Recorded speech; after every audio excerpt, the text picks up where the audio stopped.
మాలిని అందంగా ముస్తాబు రెడీ అవుతుంది. అయితే మళ్ళీ అంటుంది, అక్క తయారయ్యావా? ఇంక వెళ్దామా అంటే, ఎక్కడికి మళ్ళీ? ఎక్కడికో తీసుకెళ్తానంటున్నావు, ఎక్కడికో చెప్పడం లేదంటే, సర్ప్రైజ్ అక్క అని చెప్పేసి అంటుంది.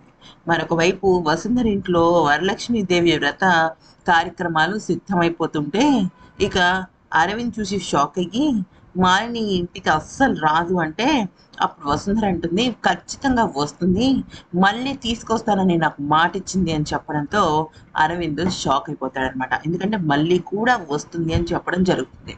ఆ తర్వాత ఆటోలో తన ఇంటి వైపు తీసుకెళ్తుంటే ఆటో మధ్యలో ఆపేసిస్తుంది మళ్ళీ మాలిని. ఆపేసి, ఎక్కడికి వెళ్తున్నావు అంటే, గుడికి వెళ్తున్నావు అక్క అంటుంది. నువ్వు నా మీద ఒట్టేసి చెప్పు, మనం నిజంగానే గుడికి వెళ్తున్నామా అంటే, టక్మని ఒట్టు తీసేసి, లేదక్క మనం గుడికి వెళ్ళటం లేదు అని అంటుంది. మరి ఎక్కడికి వెళ్తున్నాం మళ్ళీ అంటే, ఆ, మీ ఇంటికే అక్క, వసుంధర అమ్మగారి ఇంటికి అనగానే షాక్ అయిపోతుంది.